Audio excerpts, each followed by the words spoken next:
दिलखुलास पहा शनिवारी रात्री 9 वाजता फक्त लेमन न्यूजवर।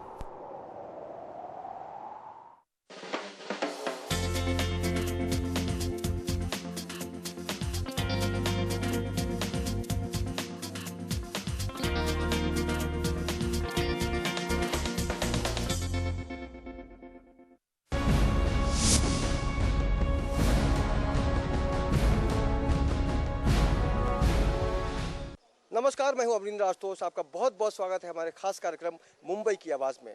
हमने हाल में ही दिखाया था कि मुंबई के कांदिवली ईस्ट के इलाके में एक एरिया है दामू नगर, जो वन विभाग की ज़मीन पर है, और संजय गांधी जैविक उद्यान जो है उसका पूरा एरिया है। और यहाँ पर कई सालों से लोग पीढ़ी दर पीढ़ी रहते आए हैं, लेकिन हर बार वन विभाग की तरफ से उनके घरों को तोड़ दिया जाता था। लेकिन जिस तरह से लेमन न्यूज़ चैनल ने इस खबर को पूरी प्राथमिकता से दिखाने की कोशिश की, उसके बाद कहीं ना कहीं से पूरा जो प्रशासन है वो सक्रिय होता नजर आया है। और अब यहाँ पर सूची लगा दी गई है, लिस्ट लगा दी गई है कि 350 लोगों को घर मिलेगा। हालांकि बहुत ही खुशी की बात है, लेकिन इसके बावजूद बहुत सारा जो काम है बाकी, वो अभी भी बाकी ही है, क्योंकि बहुत सारे ऐसे भी लोग हैं जिनको अब तक घर नहीं मिला है। लेकिन निश्चित रूप से इस आंदोलन को हम तब तक जारी रखेंगे जब तक हर आदमी को हक नहीं मिल जाता। सबसे पहले हम यहाँ के लोगों को बधाई देने की कोशिश करेंगे। आपको बहुत बहुत बधाई हो लेमन की तरफ से, क्योंकि आज बहुत बड़ी हमारी जीत हुई है, ऐसा कह सकते हैं, हमारी खबर का असर हुआ है। तो सबसे पहले बताइए कि किस तरह का आप असर देख रहे हैं। सबसे पहले मैं लेमन न्यूज़ चैनल का धन्यवाद दूंगा कि लेमन न्यूज़ चैनल ने इस वन विभाग के अंदर यहाँ से लेके केतकी पाड़ा तक, जहाँ भी जितना भी बड़ा वन विभाग का जो विभाग है, यहाँ पर लेमन न्यूज़ चैनल ने अपने चैनल के ऊपर यहाँ के गरीब लोगों का दुख दर्द, गरीबों को क्या तकलीफ है, वो दिखाने की कोशिश लेमन न्यूज़ चैनल ने किया। उसका परिणाम यह है कि फॉरेस्ट वाले ने कुछ ना कुछ उनको शर्म आई और उन्होंने कम से कम थोड़े से भी लोग हैं जो 300, 350, 450 लोग हैं, उनका यहाँ पर लिस्ट लगाया। ये उनको लगाना पड़ा। क्यों लगाना पड़ा कि अगर उनमें आज भी थोड़ी भी शर्म बाकी है तो आज हमारे झुग्गी झोपड़ी में जो रहने वाले गरीब लोग, जो बचे हुए लोग हैं, उनका सबका पुनर्वसन होना चाहिए, उनको घर मिलना चाहिए, ये मैं कहूँगा। और मूलभूत सुविधाओं की बात जब भी हम करते हैं तो घर तो सबसे पहली शर्त है, लेकिन अगर रोटी कपड़ा और मकान की बात करें तो उसका भी हक हमें पाने को है। और संविधान ने हक दिया कि भारत का हर नागरिक उस सुविधा का लाभ उठा सकता है जिससे उसके ज़िंदगी में खुशियां आ सकती है। लेकिन दामू नगर में फ़िलहाल बहुत ही खुशी का माहौल है। हम उन चेहरों को दिखाने की कोशिश करेंगे जिनके ऊपर आज खुशी की एक किरण है, और जाहिर सी बात है आने वाले दिनों में ये जो खुशी है वो हमेशा बरकरार रहे, यही हमारी दुआ रहेगी। और निश्चित रूप से जब इंसान संघर्ष करता है तो कहीं ना कहीं से उसके पीछे एक भावना काम करती है। और यहाँ के लोगों की ये खासियत है कि सब मुसीबत के वक्त एक हो जाते हैं और निश्चित रूप से सारे जो विवाद हैं उसको दरकिनार करते हुए। लेकिन दुर्भाग्य ये है कि जिनको चुनकर हम जनप्रतिनिधि बनाते हैं, नगर सेवक बनाते हैं, आमदार बनाते हैं, खासदार बनाते हैं, वो भी अपनी भूमिका उस तरह से नहीं निभाते। और यही कारण है कि आम लोगों की ये लड़ाई जो है वो आम लोगों ने जीत हासिल की है। और निश्चित रूप से जिस तरह से मुंबई की आवाज़ ने इनकी समस्या को प्रमुखता से उठाकर पेश किया, उसके बाद ये अलग बात है कि जनप्रतिनिधियों ने सुध नहीं ली, लेकिन वन विभाग के लोगों ने अपने आप को ज़रूर उसमें शामिल किया और निश्चित रूप से इनकी जो समस्या है उसको समझने की कोशिश की। और उसी समस्या के तहत आज 350 से 450 लोगों का जो नाम है वो लिस्ट में आ गया है। और जाहिर सी बात है अब घर मिलेगा तो उनकी ज़िंदगी में खुशियाँ आएंगी। आप इस समस्या को किस तरह से देख रहे थे? पहले क्या क्या समस्या थी, फिर हम इस बात पे आएंगे। सर ऐसा है कि आप अपना परिचय दीजिए, पूरा नाम। मैं मुरली निर्मल नाना प्रतिष्ठान का अध्यक्ष हूँ। तो यहाँ पर ऐसा है कि जो यहाँ लोग बरसों से रहते थे वो फॉरेस्ट वाले ने पूरा डेमोलेशन किया। आज भी इतना समस्या है यहाँ पर कि ये जो पक्के घर दिखते वहाँ पर यूनिसी नहीं देता है फॉरेस्ट, लाइट मीटर नहीं लगता है, पानी का समस्या है। बहुत लोगों के घर में पानी आता है, मलेरिया है, टाइफाइड है, ऐसे बीमारी से परेशान है लोग। तो आपके टीवी माध्यम से लोगों को बताएंगे तो फॉरेस्ट वाले को थोड़ा जाग आएगा, ये हमारी विनंती है आपको। सर आपसे जानना चाहेंगे कि ये जो पूरी प्रक्रिया है वो किस तरह से शुरू हुई और आगे की प्रक्रिया कब तक चलेगी?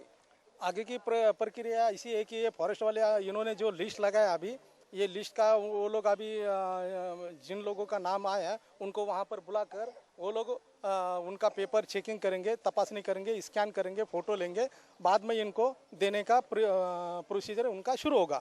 लेकिन कहने की बात ये है कि हमारे यहाँ पर आज भी लोग बिना पानी के, बिना लाइट के यहाँ पर रहते हैं। लोगों को इतनी दिक्कत है, जो ज़मीन फॉरेस्ट के अंदर आती नहीं, फिर भी इन्होंने ज़बरदस्ती ज़्यादा घर तोड़े हैं।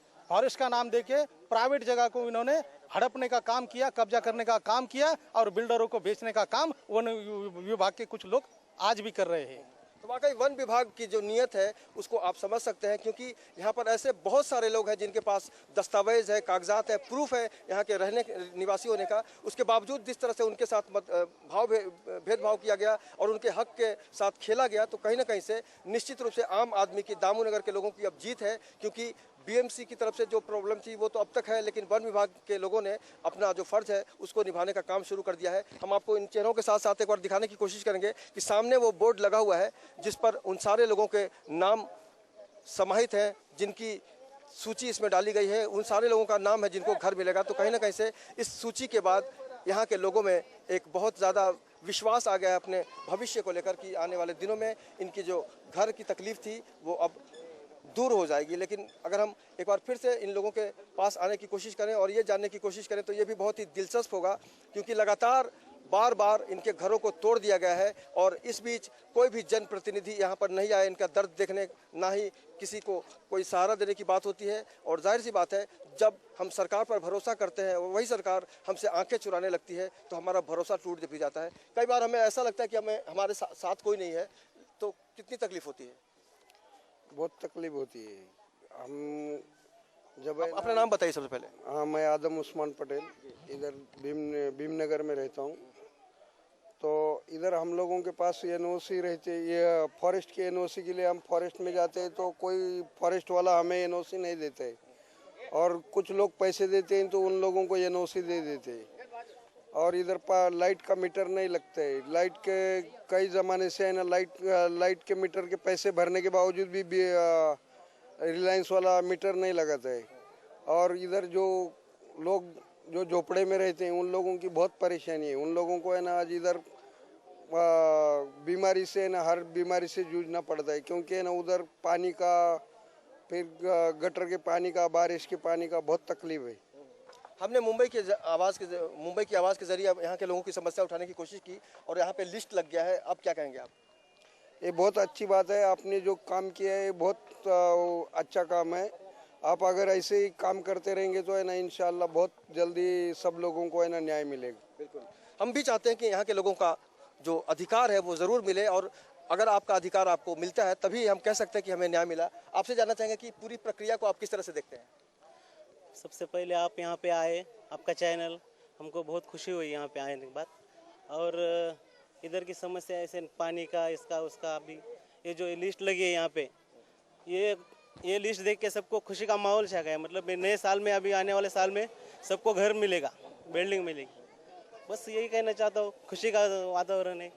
खुशी का वातावरण है और जब नया साल आएगा तो नए तोहफे के साथ आएगा। और यहाँ के जो लोग हैं, दामू नगर के जो लोग हैं, उनको एक छत मिलेगा। तो जब छत मिलता है तो ज़िंदगी में खुशियाँ आती है। जीवन कितना बदलेगा?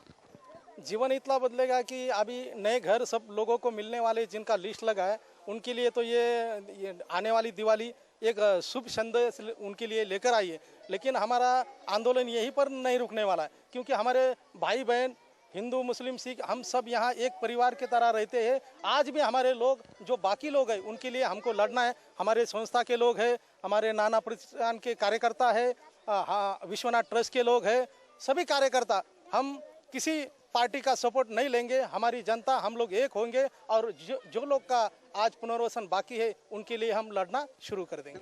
ये लड़ाई वाकई ज़रूरी है लड़ना, क्योंकि अगर हम अपने हक के लिए लड़ते हैं तो हमें परेशानी कहाँ कहाँ आती है ये भी समझना होगा। हमारे बीच अगर कोई राजनीति करने की कोशिश करता है तो हमारा जो पूरा मकसद है उस पर भी असर पड़ता है। लेकिन फिलहाल दामू नगर के लोगों को एक बहुत ही खुशी का माहौल देखने को मिल रहा है, क्योंकि यहाँ पर उनको लग रहा है कि उम्मीद की जो घड़ी है वो आ गई है और निश्चित रूप से आने वाले जो दिवाली होगी बहुत ही खुशगवार होगी इनके लिए। आप बताइए, अभी घर मिलेगा, कैसा लग रहा है?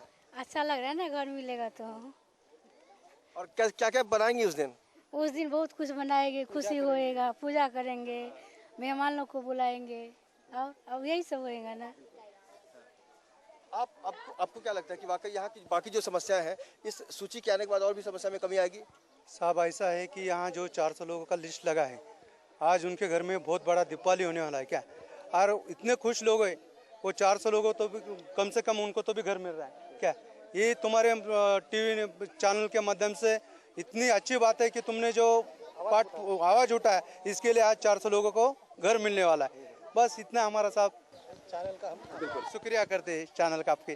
बस तो वाकई हमारी भी यही कोशिश रहती है कि मुंबई के उन सारे इलाकों में जाकर सर्वे करें और ये देखने की कोशिश करें कि वाकई आम आदमी जो टैक्स भरता है, जो यहाँ का नागरिक है, मुंबई में रहने का अधिकारी है, उसके बावजूद अगर उसके आसपास समस्याएं हैं, अगर उसके साथ नाइंसाफ़ी होती है तो निश्चित रूप से समाज की एक जिम्मेदारी होती है कि उनकी समस्या को समझने की कोशिश की जाए। लेकिन ये वाकई दुख का विषय है कि जिनको हम चुन कर लाते हैं, जो हमारे नेता कहलाते हैं, वो कहीं ना कहीं से अपनी भूमिका भूल जाते हैं। लेकिन आम आदमी जब अपने हक के लिए लड़ता है तो निश्चित रूप से उसके अंदर एक ताकत आती है, और जब ये सारे लोग मिल जाते हैं तो कहीं ना कहीं से लड़ाई में भी एक मजबूती आती है और एक अंदर का जो विश्वास है उसमें भी काफ़ी इजाफा देखने को मिलता है। और जाहिर सी बात है, जब यही चेहरे कल तक बहुत ही दुख में थे और एक उदासी थी, लेकिन आज इनके चेहरे पर एक खुशी है। और जाहिर सी बात है, खुशी इसलिए भी आई है क्योंकि इनकी जो लड़ाई थी वो बहुत लंबी लड़ाई थी और इनके साथ जो नाइंसाफ़ी लगातार होती रही वन विभाग के द्वारा, तो अब वन विभाग के लोगों को भी ये बात समझ में आ गई है क्योंकि इनकी ज़िंदगी में खुशी लाना उनका भी कहीं ना कहीं से हिस्सा बनता है। और यही कारण है कि आज जो खुशी है वो धीरे धीरे दस्तक देकर दामू नगर की बस्ती में आ गई है। एक बार फिर से हम यहाँ की जो पूरी तस्वीर दिखाने की कोशिश करेंगे। ये जो आप देख रहे हैं अपने टीवी स्क्रीन पर, ये वो बस्ती है दामू नगर की जहां लगातार हमेशा समय पर यहाँ पर बुलडोजर चलते रहे हैं और लोग घर बनाते हैं और लेकिन उनको तोड़ दिया जाता था। हालांकि ये भी सच है कि इनके पास पुरावा है, यानी प्रूफ है यहाँ उनकी ज़मीन का, उसके घर का, और जो भी कागजात होते हैं, राशन कार्ड होते हैं, आधार कार्ड होते हैं, मतदाता पहचान पत्र होते हैं, वो भी इनके पास है। लेकिन उसके बावजूद इनको इनके हक से लगातार वंचित करने की साजिश रची जा रही थी व्यवस्था द्वारा, समाज द्वारा। और यही कारण है कि लगातार इस समस्या के साथ यहाँ के लोगों ने अपनी आवाज़ को बुलंद की, अपनी लड़ाई को जारी रखा। और जाहिर है लड़ाई का जो पूरा अंजाम है वो अब सामने आता जा रहा है। हाँ जो तो इस पूरे दामू नगर का जो पूरा इलाका है, इसके बारे में और भी क्या क्या कहानियां हैं उसको जानने की कोशिश करते हैं। हाँ आप बोलिए। भीमनगर लोहगढ़ में बहुत ही ऐसा चल रहा है, ऊपर से कुछ भी नहीं मिलता है हम लोगों को। अब मिलेगा घर, क्या कहेंगे? अब मिलेगा तो ठीक होएगा, अच्छा होएगा, खुशी होएगा। हाँ अभी ये जो आंदोलन है, हमारा आंदोलन अभी रुका हुआ नहीं है। हमारे बहुत से लोगों को घर मिलना बाकी है। ये सिर्फ 400 पौने 400 लोगों का लिस्ट इन्होंने लगाया। मैं तो बार बार लेमन न्यूज़ चैनल का शुक्रिया अदा करूंगा, उनको आभार व्यक्त करूंगा कि उन्होंने जो यहाँ के हमारे झुग्गी झोपड़ी में, लौगढ़ में, भीमनगर में, गौतम नगर में जो रहने वाले लोग हैं उनको घर मिलना चाहिए। इसके लिए न्यूज़ चैनल ने ज़्यादा आवाज़ उठाया और इसके बाद भी न्यूज़ चैनल इन लोगों को जब तक न्याय नहीं मिलता, आखिरी घर जब तक आदमी को यहाँ का आखिरी घर जो बचा रहेगा उसके लिए भी न्यूज़ चैनल लास्ट तक हमारे साथ रहेगा, यही मैं अपेक्षा करता हूँ। बिल्कुल, हम भी आपको वादा करते हैं कि जब तक आपकी लड़ाई जारी है तब तक लेमन के जरिए हम भी आपके साथ रहेंगे। और निश्चित रूप से हमें भी खुशी होगी कि यहाँ के आम लोगों को घर मिल जाएगा और जो भी सुविधाएं सरकार ने निश्चित की हुई है वो मिलेगा। आप बताइए, अब घर मिलेगा तो क्या कहेंगे आप? हमारा पैसा नहीं भरा, उन लोग का क्या कर रहे अभी? और हम लोग गाँव में था, हम लोग पैसा नहीं भरा, हम लोग कुछ चांस ही नहीं मिला पैसा भरने का, तो अभी आगे कैसा करने का? उसका कुछ चांस है, उसका आगे कुछ 1-2 चांस तो देना मांगता है ना। बिल्कुल, चांस की बात कर रही हैं, ये यहाँ की निवासी हैं और चांस की बात कर रहे हैं। इनकी जो तकलीफ है वो बताइए, कैसे ठीक हो सकती है? इनकी जो तकलीफ है, ये सिर्फ इनकी तकलीफ नहीं, हाउस से हमारे कम से कम कितना लोग है, कम से कम 2-2.5 हजार लोग ऐसे है कि जिनके पास झोपड़े का हर पुरावा है, हर सबूत है, उनको पैसा भरने का मौका मिलना चाहिए। ये हमारी मांग है। ये भी हमारे लड़ाई का एक हिस्सा है कि जिन लोगों को पैसा भरने को उस वक्त मिला नहीं, उनको एक संधि न्यायालय के माध्यम से, ये शासन के माध्यम से, वन विभाग के माध्यम से उनको पैसा भरने का एक मौका मिलना चाहिए। इसके लिए भी हमें आगे चलकर लड़ना है। बिल्कुल, ये लड़ाई जारी रहेगी और निश्चित रूप से अब यहाँ के इनकी जो मेहनत अब तक देखने को मिलती रही तो वो मेहनत रंग ला रही है और आगे भी इनकी जो मेहनत है वो जारी रहेगी। तो कहीं ना कहीं से अब सवाल ये भी उठता है कि इनकी जो लड़ाई है उसमें किस तरह की भूमिका होगी। वाकई आप कुछ ऐसा करेंगे जो यहाँ के लोगों को हक दिला पाए? यहाँ के लोगों को हक दिलाने के लिए जिन लोगों के पास यहाँ 40 साल से 25 साल से जो लोग यहाँ पर रहते फिर भी उनको घर मिला नहीं और उनको पैसा भरने का मौका भी मिला नहीं है। उस वक्त वो 7 दिन का टाइम था, लेकिन वो 7 दिन के अंदर पूरे लोगों को पैसा भरने को मिला नहीं। जो लोग बचे हैं उनको भी एक बार पैसा भरने के लिए मौका मिलना चाहिए और वो मौका दिलाने के लिए अगर सरकार ने उनको मौका नहीं दिया तो 2,500 जितने भी लोग आपात्र है, जिनके पास प्रूफ है, उनको लेके हम रास्ते पे उतर जाएंगे। जाहिर सी बात है, जब हमें हमारा हक नहीं मिलेगा तो हम कहीं ना कहीं से आंदोलन का रूप अख्तियार करेंगे। और जाहिर सी बात है, इनकी जो समस्या है उसमें फिलहाल जो कमी थी उसकी शुरुआत हो गई थी। और क्योंकि अभी आशा का एक नया किरण यहाँ पर देखने को मिल रहा है, आशा की नई किरण यहाँ पर देखने को मिल रही है, क्योंकि अभी भी शुरुआत हो गई है, लिस्ट लगने शुरू हो गए हैं। और आने वाले दिनों में हम सब की यही कोशिश रहेगी कि ये जो लिस्ट है वो बार बार लगे और उन सारे लोगों का नाम आए जिनका नाम छूट गया है। आप क्या कहेंगे इस बदलाव को देखकर? बता वही रहता कि जो इन्होंने बोल दिया, अभी वही बोलने वाला था। आप क्या बोलेंगे? उन्होंने जो बोला था बोल दिया, आप क्या बोलेंगे? बस नहीं, वही बात था, बस वही बात थी। आप युवा हैं, आप किस तरह से देखते हैं? अभी इस समय क्या फॉरेस्ट डिपार्टमेंट ने क्या काम किया है, पहले लोगों से पैसा भरवा लिया, पैसा भरवाने के बाद उन्होंने क्या काम किया, 10-15 साल वेटिंग किया। अभी उनको जब मालूम है कि यहाँ पे फॉरेस्ट डिपार्टमेंट में आदमी पात्र और अपात्र का किस्सा इन्होंने चालू करवाया, पात्र और अपात्र रह के भी उन्होंने पैसा भरवाया, फिर उस पैसे पे इंटरेस्ट खा रहे कि क्या कर रहे पता नहीं। अपात्र लोगों से भी पैसा भरवाया, पात्र लोगों से भी भरवाया, बाद में बोले अपात्र है, हम इनको झोपड़े नहीं देंगे। ऐसा मतलब गवर्नमेंट का भी ये रूल है। अब सूची लग गई है, कई लोगों के नाम है, उस बदलाव को कैसे देखते हैं? हाँ, अभी तो अच्छा है कि लग रहा है, अच्छी बात है। अभी अच्छे तरह से लिस्ट लगाना चाहिए और जितने भी अपात्र है उनको भी पात्र बना के उनको भी झोपड़ा देना चाहिए। आप क्या कहेंगे? बस एक बार पैसा भरने का चांस मिलना चाहिए, बस ये हमारा कहना है। और कुछ बोलिए, खुशी का इजहार कीजिए। बस खुशी तो है, अभी जिसको मिल रहा है उसके लिए तो हमको भी खुशी है, जब उनको खुशी है तो हमको भी खुशी है। खुशी एक ऐसा शब्द है, जब उसको हम एंजॉय करने की कोशिश करते हैं और हमारा आसपास का जो पूरा वातावरण होता है उसमें अगर खुशी नहीं है तो कहीं ना कहीं से हमारी खुशी अधूरी रहती है। तो इस खुशी में कैसे लोगों को आप किस तरह से एंजॉय करेंगे?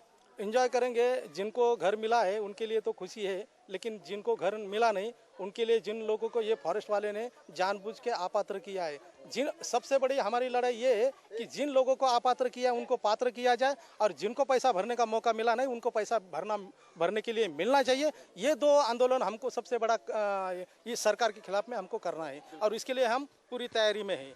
और हमारे संस्था के लोग, नाना प्रतिष्ठान के लोग हैं, Vishwanath educational medical foundation trust की पूरी बॉम्बे की टीम हमारे साथ में है। हम सारे लोग, लेमन की भी टीम आपके साथ है। धन्यवाद। लेमन का तो मैं बार बार वही धन्यवाद कर रहा हूँ कि लेमन चैनल ने झोपड़पट्टी में आके झोपड़पट्टी के लोगों को घर मिलना चाहिए, उसके लिए उन्होंने जो बार बार आवाज़ उठाया, इसके लिए मैं लेमन न्यूज़ चैनल का आभारी हूँ। तो वाकई अब उनकी जिम्मेदारी बढ़ जाती है, जो हम जिनको चुनकर जनप्रतिनिधि बनाते हैं, नेता बनाते हैं, मिनिस्टर बनाते हैं। अब उनसे किस तरह की बातचीत करेंगे आप?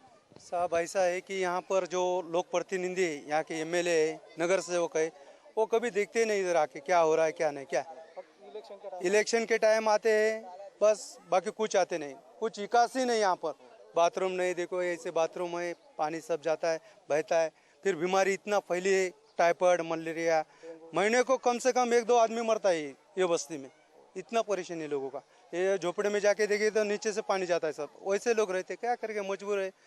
जल्दी से जल्दी उनका पुनर्वसन होना चाहिए, ये आपके टीवी चैनल के माध्यम से हम कहना चाहते हैं सर। वाकई पुनर्वसन एक बहुत ही अहम शब्द है और उसका जो मतलब है आप समझ सकते हैं कि जिसका घर बार बार तोड़ दिया जाता है, जो बेघर हो जाता है, उसको एक नया घर बताया जाए और निश्चित रूप से उसकी ज़िंदगी में जो तकलीफ है, दुख हो, उसको भी हम बांटने की कोशिश करें। एक बार फिर से इन सारे चेहरों को देखिए जो दामू नगर में लगातार पीढ़ी दर पीढ़ी रहते आए हैं और आज इनके बीच एक जो समस्या थी उसकी खात्मे की शुरुआत हो गई है। और यहाँ पर 350 से 450 लोगों के नाम लिस्ट में आ गए हैं और ये क्रम और भी आगे जारी रहे, इसके लिए हमारी कोशिश जारी रहेगी। और बहुत सारे यहाँ पर लोग हैं जिनको तकलीफ थी, अब आपकी तकलीफ को दूर करने की कोशिश की जाएगी। क्या कहेंगे? वही बोल रहे हैं ना, पैसा भरने के लिए चांस दो हम लोग को एक बार।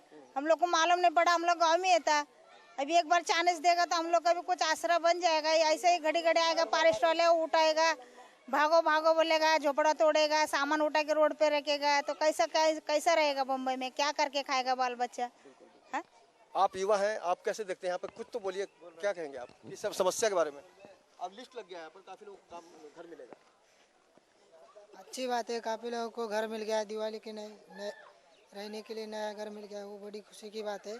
अभी और आगे जिसको पैसा भरने नहीं मिला उनको एक चांस देना चाहिए, उनको एक चांस देगा तो गरीब लोगों का भी कुछ आसरा बन जाए। आप क्या कहेंगे? जैसे कि 450 लोगों का लिस्ट लगा है वहाँ पर, इतने रूम अभी 450 में से इन लोगों का कभी लगना है, ये हम लोग को पता रहना चाहिए ना। अब इसका पता चले तो हम लोगों की खुशी आएगी। अभी दिवाली भी 450 लोग खुश है, आधी पब्लिक तो ना दुखी है ना। ये अभी इन लोगों की समस्या भी हल होनी चाहिए ना। अरे नंबर कब से आ ही नहीं रहे, इधर रूम मिल ही नहीं रहा है। 15-20 शुरुआत हो गई है, क्या कहेंगे आप? शुरुआत तो हमेशा हो रही है पर ख़त्म ही नहीं कभी हो रहा है। वाकई ये जो शुरुआत है उसको लेकर भी कई शंकाएं हैं मन में यहाँ के लोगों के, क्योंकि निश्चित रूप से जिसके साथ इंसाफ होता है वो तो खुश हो जाता है, लेकिन जो कहीं ना कहीं से वंचित रह जाता है उस अधिकार को पाने से, तो उसकी तकलीफ समझी जा सकती है और भावनात्मक रूप से हम उसको सपोर्ट देने की कोशिश करते हैं। जब इस तरह का, हाँ, अब आपसे जानना चाहेंगे यहाँ की जो तस्वीर बदलने की कोशिश हो रही है उसको देखकर क्या कहेंगे आप? कहना तो यही है कि मतलब जितने यहाँ के जो रहवासी है और जितने यहाँ जो पहले से रह रहे हैं, बहुत सारे लोग ऐसे हैं कि जो इतने सालों से यहाँ पे रहते हैं लेकिन आज भी उनका प्रूफ नहीं बन पाया है।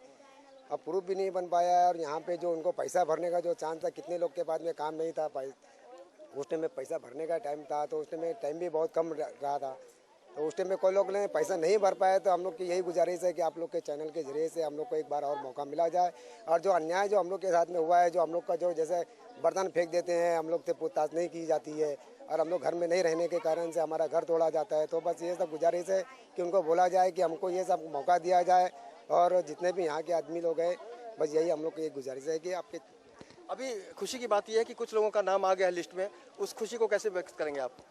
अब वो तो जिनका नाम आया यहाँ पे तो उन लोगों को भी अभी बहुत तकलीफें हैं। अब नाम तो खाली यहाँ देख के जा रहे हैं कि भाई हमारा नाम आया है, लेकिन अभी उनको वहाँ पे रूम मिलता है नहीं मिलता है, ये तो अभी और महीना 2 महीना 4 महीना 6 महीना ऐसे ही निकल जाएगा।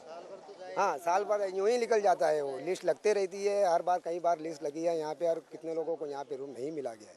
पंडित जी, ये भी शंका जताई जा रही है कि वाकई आने वाले दिनों में इनके साथ इंसाफ होगा कि नहीं, घर मिलेगा कि नहीं, एक दुविधा है मन में, तो आप किस तरह से लाइफ देना चाहेंगे इनको? मैं उनको यही बताना चाहूँगा कि जिनका लिस्ट में नाम आया, बराबर है, उन्होंने जो कहा बराबर, लेकिन क्या है मालूम है कि इसके पीछे फॉरेस्ट के वन अधिकारी जो बड़ी ऑफिसर है, वो आपसे हमको कितना रिश्वत मिलता है। अगर आप हमको कुछ पैसा देते तो पहले आपका नंबर लगाएंगे, आपको घर मिलेगा, बाद में अगर आपके पास कुछ है नहीं तो आपको 2 महीना 3 महीना लगाएंगे। ये सब फॉरेस्ट में एक से एक बड़े अधिकारी, एक भ्रष्ट अधिकारी है, पूरे भ्रष्ट अधिकारी है। उन्होंने झोपड़पट्टी वाले को इतना लूटा है कि आज लोग बेकार हुए हैं। उनके पास आने वाले समय में अगर पैसा भरने को मौका मिला तो लोगों को पैसा ब्याज से कर्जा से उठाना पड़ेगा और पैसा भरना पड़ेगा। ऐसी लोगों की एक कंडीशन है, परिस्थिति है। तो ये हमारा कहना है कि ये वन अधिकारी है, ये फॉरेस्ट के जो अधिकारी, इसकी वजह ये भ्रष्ट अधिकारी है। बहुत बड़ा पैमाने पर यहाँ पर भ्रष्टाचार चलता है और इसमें यहाँ पर हमारा तो सबसे पहला ये कहना है कि यहाँ के जो सांसद है, नगर सेवक है, ये कांग्रेसी लोग हैं, बार बार चुन के आते हैं। हमें यहाँ पर बदलाव चाहिए। अगर बदलाव आएगा तो लोगों के घरों में, लोगों के दिलों में बदलाव आएगा और लोगों के घर में नई खुशहाली आएगी, नई लहर फैल जाएगी। नई खुशी की जो लहर है वो फैल जाएगी। लेकिन कुछ महिलाएं हैं जिनको हमेशा घर संभालने की जो जिम्मेदारी होती है वो महिलाओं की होती है और महिलाओं की जो मेहनत होती है वो अलग अलग रूप में घर में दिखती है। आपकी मेहनत अब रंग ला रही है, क्या कहेंगे आप?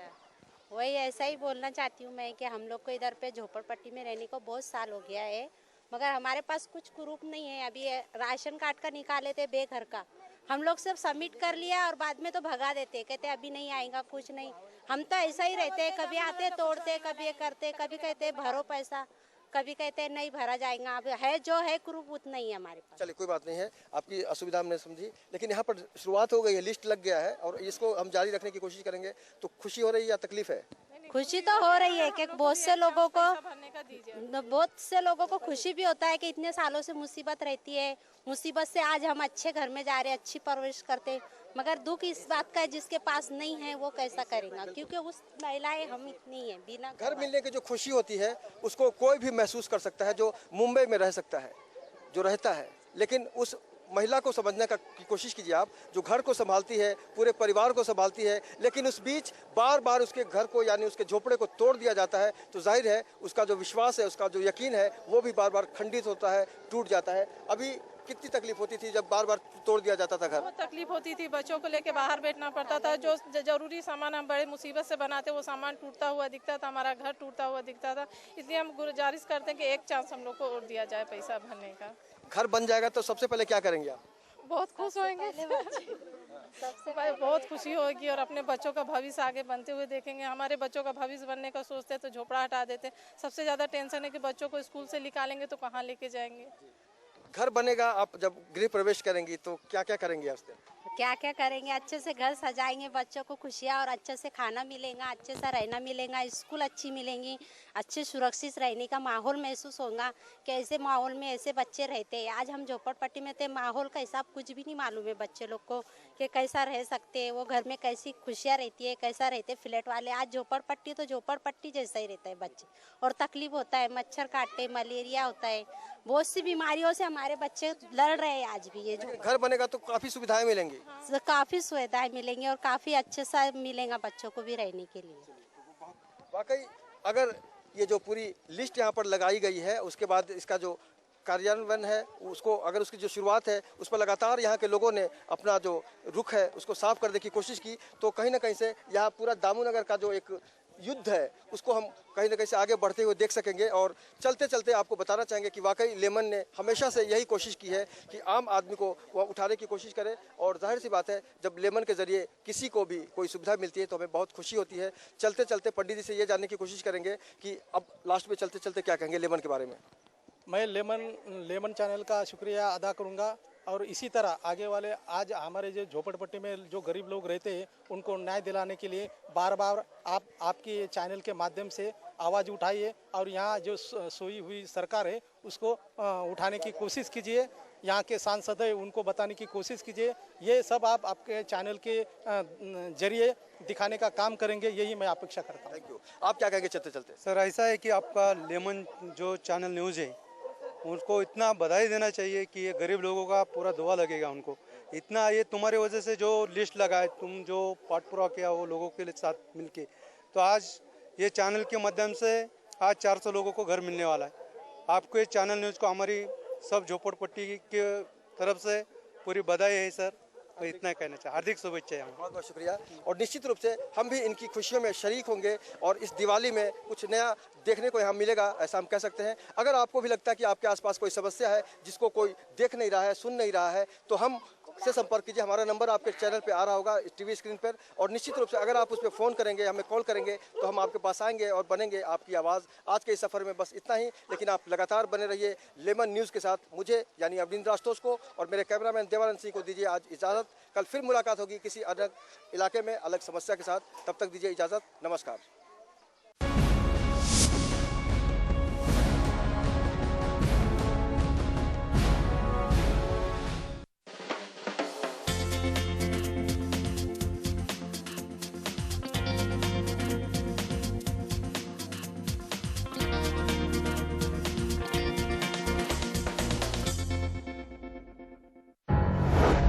संजय राऊत शिवसेना सोडणार का?